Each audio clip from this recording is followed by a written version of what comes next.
मैं नासिर हुसैन आप सबका जी अर्निंग स्टार्स में वेलकम करता हूं। आज हम लोग जो पढ़ेंगे वो रहेगा class 9 subject science chapter number first matter in our surroundings का ये पार्ट फोर्थ है। इसके पहले 3 पार्ट जो है वो मैंने अपलोड कर दिया है। आप लोगों ने उसका बहुत एक पॉजिटिव रिस्पांस दिया है, so thank you very much. So दोस्तों जो हम लोग जो पढ़ेंगे ये पार्ट फोर्थ है। इसमें जो हम लोग जो पढ़ेंगे वो रहेगा effects of change of pressure. इसका मतलब ये हो गया कि जब प्रेशर को हम लोग चेंज करेंगे तो मैटर का स्टेट पर उसका क्या इफेक्ट पड़ेगा, क्या उसका असर पड़ेगा, क्या उनका प्रभाव पड़ेगा। जो मैंने बोला कि अगर हम लोग प्रेशर को अगर चेंज कर देते हैं तो मैटर के स्टेट पर कि वो सॉलिड है तो किस फॉर्म में चेंज किया जा सकता है, अगर लिक्विड है तो गैस में चेंज किया जा सकता है, या फिर गैस है तो डायरेक्टली सॉलिड में, या फिर सॉलिड स्टेट में रहेगा डायरेक्टली हम उसको गैस स्टेट में चेंज कर सकते हैं अगर हमने उसके प्रेशर अगर हमने चेंज कर दिया तो। समझते ही वो क्या होता है। बाय अप्लाइंग प्रेशर, जब हम लोग प्रेशर को अप्लाई करते हैं या फिर प्रेशर हम उस पर लगाते हैं, The interparticles spaces between particles of matter decreases।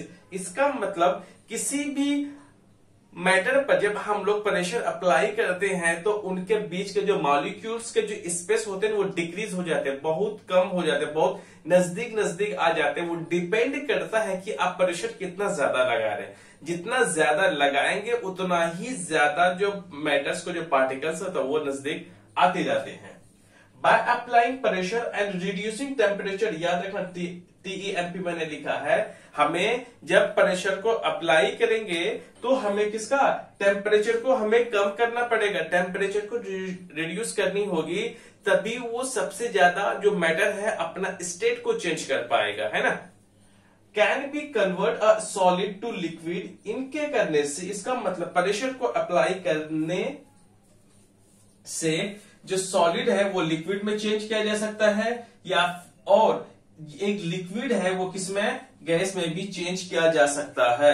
सो बहरहाल हमें इतनी बात समझ में आ गई कि हम लोग जब भी किसी भी मैटर पर प्रेशर को अप्लाई करते हैं तो उस मैटर का स्टेट चेंज हो जाता है। हो सकता है कि वो मैटर सॉलिड से लिक्विड बन जाए या फिर लिक्विड से गैस बन जाए। आई होप मैंने आपको यहाँ पे क्लियर करा दिया। अब ऐसे जरा समझते हैं। मैंने यहाँ पे 3 सिलेंडर बनाया है, 1, 2 और 3। यहाँ पर जरा समझने की कोशिश कीजिए। यहाँ पे गैस है, गैस को जब प्रेशर जब अप्लाई किया जाएगा, जैसे ही अप्लाई करेंगे तो ये क्या करेगा, जो गैस के बीच में जो स्पेस होता है इसके प्रेशर अप्लाई करने से ये क्या हो गया, कम हो गए। तो पहले ये गैस था तो इनको जब हम लोग जब कंप्रेस कर दिए, दबा दिए, अब ये गैस नहीं बल्कि ये लिक्विड के फॉर्म में चेंज हो जाएगा, क्योंकि इनके बीच का जो इंटर स्पेस जो होता है वो कम हो गया। तो कम होने की वजह से वो गैस जो थी पहले अब वो लिक्विड में चेंज हो गया, राइट। अगर लिक्विड को उसी गैस को अगर जोर से दबाने की हमने कोशिश की तो वो क्या हो जाएगा, वो सॉलिड के फॉर्म में चेंज हो जाएगा। इसका मतलब ये हो गया कि इनसे हमें देखने से पता चल गया कि अगर किसी भी गैस को अगर हम कंप्रेस करते हैं या फिर प्रेशर अप्लाई करते हैं तो गैस से लिक्विड से सॉलिड चेंज किया जा सकता है। अगर एग्जांपल के मैं मान लेता हूं कि ऑक्सीजन में है ना O2 को मैं लेता हूं। O2 को जब अगर हम बहुत ज्यादा जोर से अगर हम प्रेशर अप्लाई कराएं, ये सिलेंडर में होता है, ऐसे नहीं कि हम हवा में दबाएं उसको, नहीं, बिल्कुल एक प्रॉपर एक सिलेंडर होता है, सिलेंडर टाइप का इस तरह का सिलेंडर होता है। तभी हम उसमें क्या करते हैं, अपने जो मशीन के द्वारा क्या करते हैं उसमें कंप्रेस किया जाता है। तो O2 को जब हमने कंप्रेस किया तो हम लिक्विड में चेंज किया जा सकता है। अभी जैसे एग्जांपल मैं बता दूं कि अभी इंडिया में जो कोविड का जो सिचुएशन चल रहा है, तो अभी आपने बहुत सारे न्यूज में सुना होगा कि अलग अलग जो कंट्रीज है इंडिया को हेल्प करने के लिए ऑक्सीजन की जो क्राइसिस चल रहा है उसको कम करने के लिए लिक्विड ऑक्सीजन दे रहा है। जैसे कि सऊदी अरबिया ने 80 मिलियन टन जो है वो ऑक्सीजन दिया है लिक्विड फॉर्म में। याद रखना किसमें, लिक्विड फॉर्म में दिया। इसका मतलब गैस तो बहुत सारे थे, उसको कंप्रेस करके उसको प्रेशर अप्लाई करके क्या हो गया, उसके जो स्पेस को कम किया गया है। मतलब उसमें जो भी बाहर के देश वालों ने जो भी इंडिया को ऑक्सीजन दिया है वो सब के सब लिक्विड फॉर्म में दिया है, ताकि कि गैस में तो ज्यादा रहेगा, वॉल्यूम तो ज्यादा चाहिए, लाने में दिक्कत हो जाएगी, इसलिए उसको दबा करके लिक्विड फॉर्म में किया गया है। आई बात समझ में? सो यहाँ पर दिया गया है कि भाई ऑक्सीजन को हम लोग अगर कंप्रेस करें तो किसमें, लिक्विड में चेंज किया जा सकता है। जैसे और एक अच्छा एग्जांपल है जिसे हम बोलते हैं CO2। CO2 को अगर ये किसमें है, गैस में है, तो इतना दबाया जा सकता है कि वो डायरेक्टली किसमें, सॉलिड में चेंज किया जा सकता है। ये किसका, इसका CO2 का। CO2 गैस को हम इतना ज्यादा कंप्रेस या फिर प्रेशर अप्लाई किया जा सकता है कि उसको सॉलिड फॉर्म में चेंज किया जा सकता है। जब भी CO2 को कंप्रेस किया जाएगा, दबा दिया जाएगा, प्रेशर अप्लाई किया जाएगा, तो उसमें प्रेशर हाई कर देगा, टेम्परेचर कम कर देगा। टेम्परेचर क्या कर देगा, इसमें कम कर देगा, तभी ये क्या हो जाएगा, गैस से सॉलिड हो जाएगा। अगर हमें सॉलिड से अगर गैस बनाना हो तो टेम्परेचर को ज्यादा करना पड़ेगा और प्रेशर को क्या करना पड़ेगा, कम करना पड़ेगा, तब ये सॉलिड से गैस के फॉर्म में चेंज हो पाएगा। जैसे एग्जांपल ले लेते हैं कि हमारे डे टू डे लाइफ में जो LPG है, लिक्विफाइड पेट्रोलियम गैस, जो कि घरों में, किचन में हम लोग सॉरी तो यूज करते हैं, तो वो LPG भी ये क्या है, इसी को भी प्रेशर अप्लाई करके इसको सिलेंडर में भरा जाता है। दूसरा एग्जांपल है CNG, कंप्रेस्ड नेचुरल गैस। यह भी एक क्या गैस है जो कि एक सिलेंडर में मशीन के द्वारा प्रेशर अप्लाई करके उसको कंप्रेस करके एक सिलेंडर में भरा जाता है, ताकि कि इसको गाड़ियों में एज अ फ्यूल के तौर पर यूज किया जाए। अब आ जाते हैं 6 नंबर पर, वो रहेगा इवापोरेशन। इवापोरेशन क्या होता है उसको समझते हैं। इवापोरेशन होता क्या है, it is a surface phenomenon. Surface phenomenon का मतलब ये हो गया कि एक सरफेस में होता है ये प्रोसेस, जो इवापोरेशन जो होता है, जो भाप बन के जो ऊपर उड़ जाता है, तो वो क्या एक सरफेस फिनोमेना है, जिसमें कि एक लिक्विड जो चेंज हो जाता है। इस लिक्विड को समझ ले कि आप मोस्टली एग्जांपल है कि वाटर समझ ले, ये वाटर जो है वो चेंज हो जाता है वेपर में at any temperature below it's boiling point. याद रखना है, कोई भी लिक्विड जब चेंज हो जाता है वेपर में, लेकिन वो जो टेम्परेचर जो होना चाहिए वो बिल्कुल जो बॉइलिंग पॉइंट से कम होना है, उन्हीं को हम लोग बोलते हैं इवापोरेशन।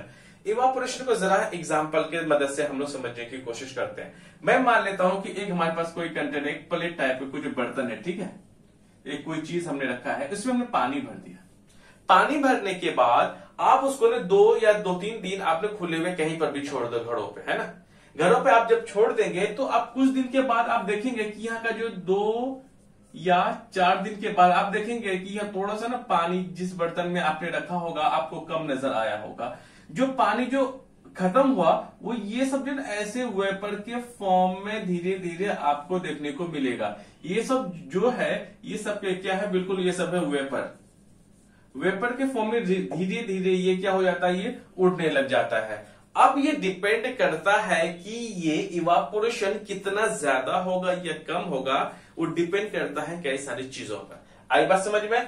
तो यहां पर मैंने लिखा है फैक्टर्स अफेक्टिंग इवापोरेशन। इसका मतलब इवापोरेशन होने के लिए कई सारी चीजें क्या होती है, असर करती है। उसमें एक हिसाब से उसका फैक्टर्स होती हैं, कौन कौन ऐसे चीजें हैं जो मैटर करती हैं कि भाई ये जो इवापोरेशन कितना ज्यादा होगा, इतना कम होगा। इसका मतलब पानी का भाप कितना ज्यादा बनकर ऊपर उड़ेगा और कितना नहीं उड़ेगा, वो डिपेंड करता है 4 चीजों पर। कितने चीजों पर? 4 चीजों पर। वो पहला है एक्सपोज्ड सरफेस एरिया, कि ये एरिया कितना ज्यादा खुला हुआ है और कितना कम है। एग्जाम्पल फिर मैं यहां पर लेता हूं, इसको रहने दीजिए। दूसरा एग्जाम्पल है, मैं मान लेता हूं कि कोई कंटेनर है, आपने से पानी डाल रखा है ना, एक है, और दूसरा आपके पास एक गिलास है, शीशे का कोई सा भी आपका एक गिलास है, इस गिलास में आपने पानी रखा, दूसरा एक बड़ा सा बाउल में आपने पानी रखा। अब बताइए 2 या 3 दिन के बाद आप अगर अपने घरों में अंदर पे रखेंगे, आप देखिए सबसे पहले पानी किसका खत्म होगा? पानी सबसे ज्यादा इसका खत्म होगा। आप बोलेंगे क्योंकि इनका जो मुंह जो है ना, ये वाला जो माउथ है, इसका जो ओपनिंग एरिया वो सबसे ज्यादा है, और कंपेयर टू इस वाले गिलास के कंपेयर में यहाँ पर कम है। तो जिसका ज्यादा ओपनिंग एरिया जिसका ज्यादा रहेगा वो उतना ही ज्यादा वेपर बन के निकलेगा। जिसका वेपर बन के जिसका ज्यादा निकलेगा, इवापोरेशन उसी का सबसे ज्यादा होगा। तो क्या करता है, एक्सपोज्ड सरफेस एरिया की मतलब सरफेस एरिया कितना ज्यादा खुला हुआ है। सेकंड में टेम्परेचर। टेम्परेचर का मतलब ये हो जाता है कि वहां पर गर्मी कितनी ज्यादा है। अगर मैं मान लूं कि आपने एक कंटेनर, एक बाउल में आपने पानी रखा, सेम 2 बाउल लीजिए, एक आप घर के अंदर रखिए, एक दूसरा धूप में रखिए। 2 या 1 दिन के बाद आप देखें कि पहले किसका पानी खत्म होगा, तो आप बोलेंगे सर सबसे पहले जो पानी है वो बाहर वाला का खत्म होगा, क्योंकि वहां पर धूप ज्यादा है। धूप होने का मतलब है कि वहां पर टेम्परेचर ज्यादा है, क्योंकि जो आपने रूम में रखा था उसका भी सरफेस एरिया ओपनिंग वहां पर भी खुला हुआ था, क्योंकि आपने सेमी साइज का तो बाउल लिया था ना, उसमें पानी एक आपने बाहर रख दिया एक अंदर रख दिया। आपने जो बाहर वाला तो वो पहले पानी वेपर बन के उड़ गया, बिकॉज ऑफ वहां पर टेम्परेचर ज्यादा है। और साथ में ह्यूमिडिटी की इफेक्ट पड़ता है। ह्यूमिडिटी का मतलब होता है presence of water in the air. जैसे अगर मैं बोलूं जहां पर ज्यादा ठंडा होगा मतलब ह्यूमिडिटी वहां पर ज्यादा है, क्योंकि वहां पर जो वाटर का मॉलिक्यूल्स का जो एयर में जो प्रेजेंट है वहां पर ज्यादा है। तो धूप में आप सोचेंगे यार वहां तो गर्मी है, तो जहां पर गर्मी होगी तो ह्यूमिडिटी कम होगी। तो याद रखना है आपको, जो ह्यूमिडिटी है वो जितना ज्यादा होगा इवापोरेशन उतना कम होगा, जितना कम ह्यूमिडिटी होगा इवापोरेशन उतना ही ज्यादा होगा। आगे बात समझ में। सेकंड में विंड की हवा की स्पीड कितनी ज्यादा है। अगर हम लोग घरों में क्या करते हैं, जो कि गीले कपड़े अगर छत पे हम डालते हैं, जितनी हवा तेज चले तो उतना ही जल्दी कपड़ा सूख जाता है। इतना आपने सुना होगा। क्यों सुना होगा? क्योंकि जो एयर है वहां का, तो क्योंकि वहां जिस जगह कपड़ा हमने गीला रखा है तो वहां पर क्या होगा कि ह्यूमिडिटी बहुत ज्यादा हो जाएगा, तो उसको जितना ज्यादा हम ह्यूमिडिटी को वहां से हटाएंगे उतना ही जल्दी क्या होगा, कपड़ा सूखने हमारा शुरू कर देगा। सो 1 by 1 को हम लोग समझ लेते हैं। Exposed surface area.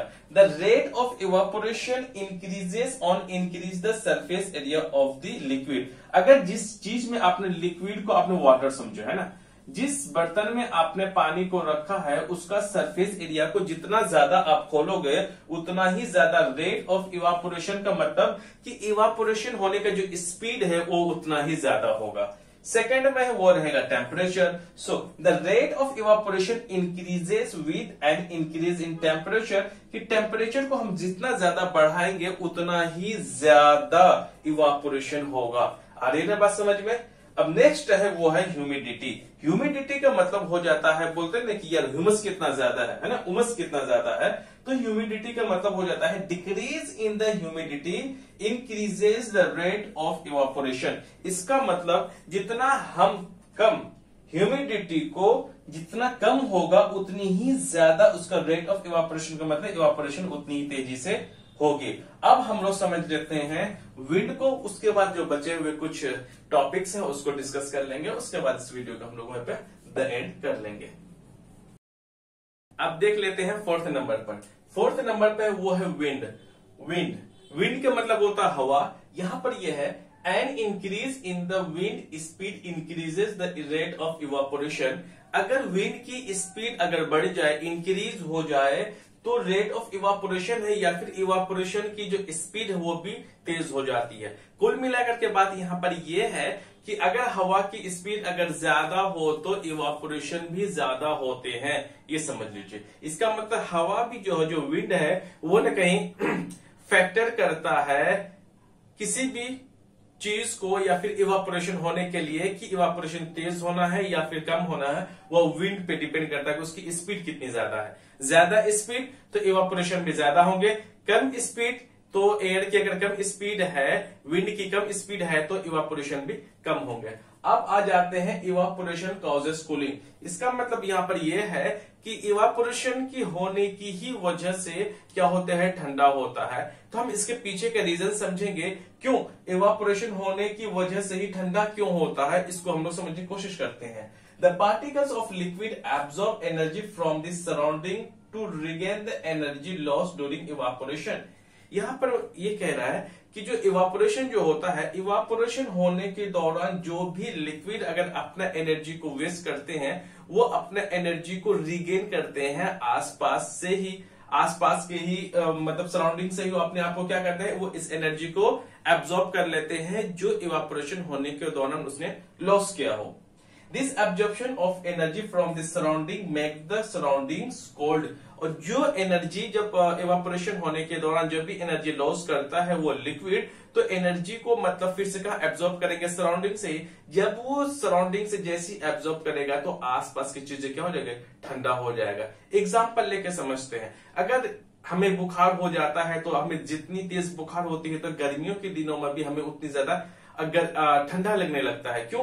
क्योंकि हमारा बॉडी में जितना ज्यादा टेम्परेचर बुखार के दौरान जितना टेम्परेचर मिल रहा होता है तो बॉडी क्या करेगा, उसको रिलीज कर रहा होता है, क्योंकि बाहर का माहौल क्या होता है, बाहर ज्यादा गर्म नहीं होता as compare to our body.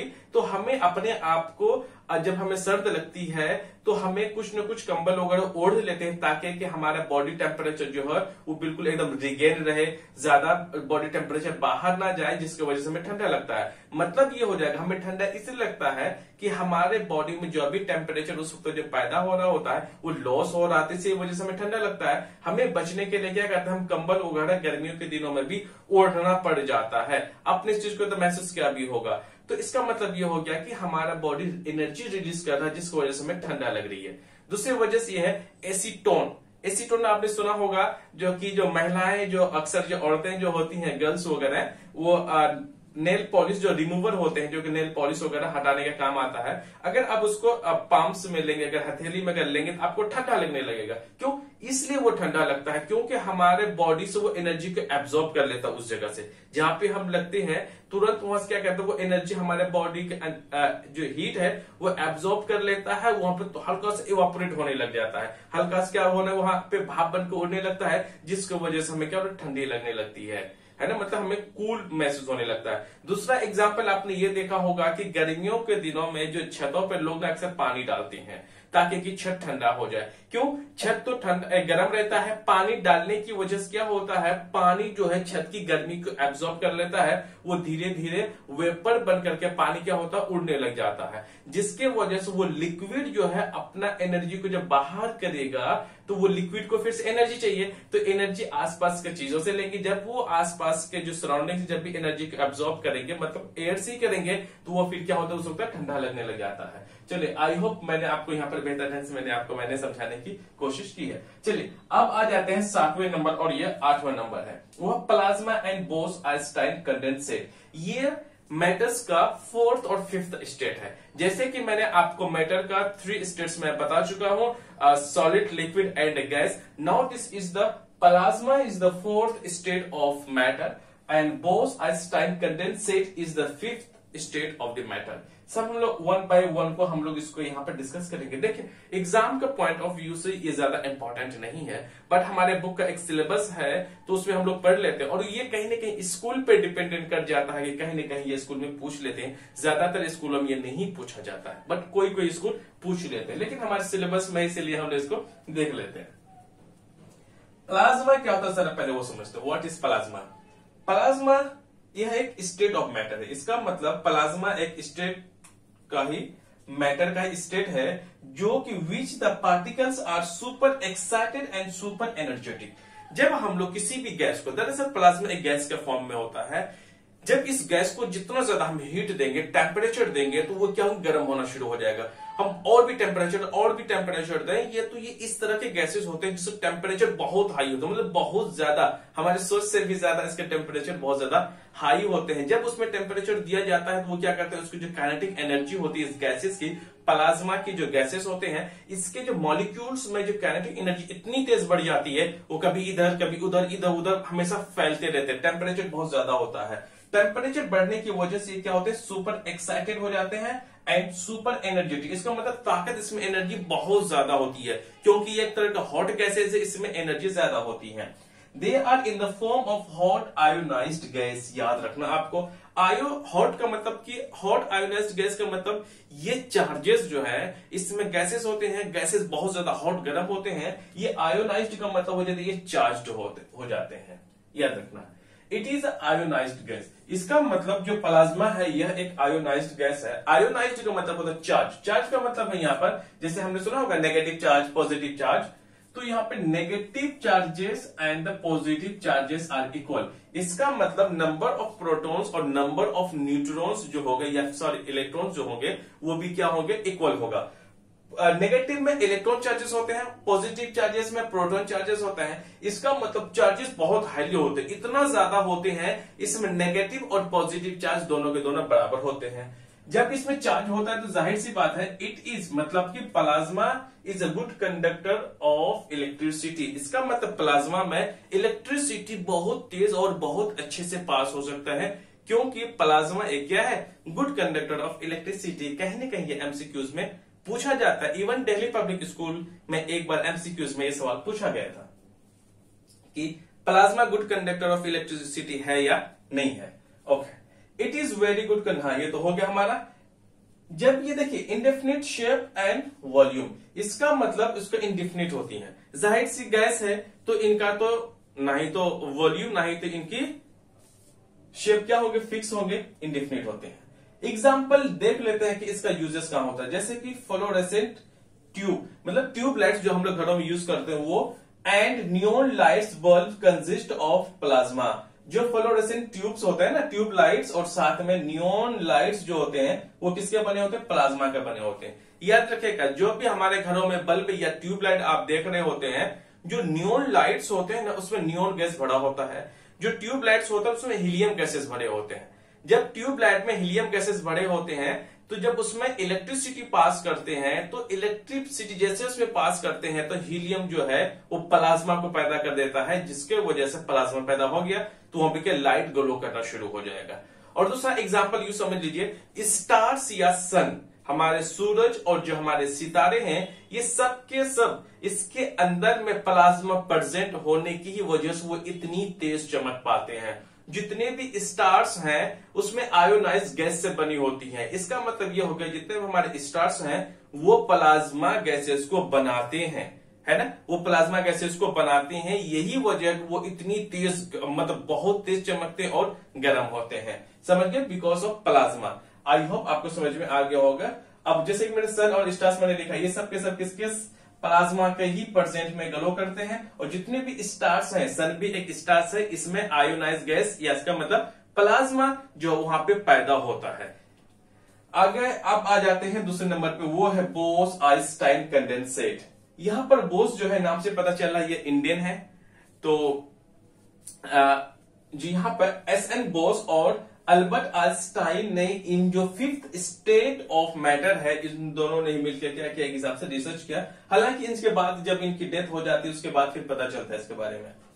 It is a state of matter in which separate atoms या subatomic particle cooled to temperature very near to absolute zero. इसका मतलब यह है कि ये जस्ट ये ना प्लाज्मा का जस्ट उल्टा है बोस आइंस्टाइन कंडेंसेट, जिसे हम बीईसी बोलते हैं। बीईसी में जो टेम्परेचर को बहुत ठंडा किया जाता है, जिस हिसाब से प्लाज्मा में टेम्परेचर को बहुत अप्लाई किया जाता है, टेम्परेचर को बहुत दिया जाता है, टेम्परेचर खुद ब खुद बन जाता है।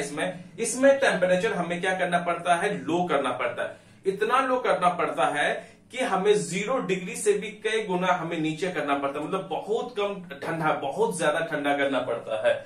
जैसे कि इसका जो एग्जाम्पल्स है बोस आइंस्टाइन के, जैसे कि लिक्विड हीलियम और न्यूट्रॉन जो स्टार्स होते हैं ये बहुत ज्यादा ठंडे होते हैं। इतना ठंडे होने की वजह से इसके जो पार्टिकल्स होते हैं, बहुत बड़े पार्टिकल्स क्या होते हैं, छोटे हो जाते हैं, सिकुड़ जाते हैं, बिकॉज ऑफ कूल्ड की वजह से। मतलब जो Bose Einstein condensate is a state of matter that can arise a very low temperature. ये कब होता है, ये भी जब किसी मैटर को जब बहुत ज्यादा ठंडा किया जाता है तभी हमारे पास बीईसी मिल पाता। हमें याद रखना है वेरी लो टेम्परेचर पे ही मिल पाता है। The BEC is all about molecules that are really close to each other. वो इतना ज्यादा क्लोज होते हैं ठंडा की वजह से, even closure then atoms in solid. ये सॉलिड से भी बहुत कम हो जाता है। जैसे मैं मान लेता हूं कोई एक एटम है, मतलब एक पार्टिकल है कोई सा भी, मतलब या मैटर हो सकता है, मैटर्स का पार्टिकल्स है, जब इसको ठंडा किया जाएगा, ठंडा करने की वजह से सिकुड़ जाएंगे, ये बिल्कुल बहुत ही ज्यादा छोटे हो जाएंगे। हो सकता है वो इतनी ही शेप में, इतना बड़ा चीज जो है ना इतने में चेंज हो सकता है, बिकॉज ऑफ ठंडा, है ना, कूल की वजह से। जितना ज्यादा चीजों को ठंडा किया जाता है उसके आपस में क्या श्रिंक कर जाते हैं, वो सिकुड़ जाते हैं। इसी वजह से किसी भी मैटर को जब इतना ज्यादा वो क्या कर कूल किया जाता है कि इतनी छोटी सी सब्सटेंस में वो तब्दील हो सकता है, चेंज हो सकता है। चलिए आज हमारा जो चैप्टर है वो बिल्कुल एक हिसाब से कंप्लीट हो चुका है। अब जो हमारे इसके पास मैं एक जो पार्ट बनाऊंगा उसमें हम लोग समझने की कोशिश करेंगे कि थोड़ा सा केल्विन से टेम्परेचर और टेम्परेचर से केल्विन को कैसे चेंज किया जाता है, क्योंकि एग्जाम का पॉइंट ऑफ व्यू से बहुत ही इंपॉर्टेंट है। So guys thank you very much. अब हम लोग अगले वीडियो में हमारी मुलाकात होती है। Thank you very much.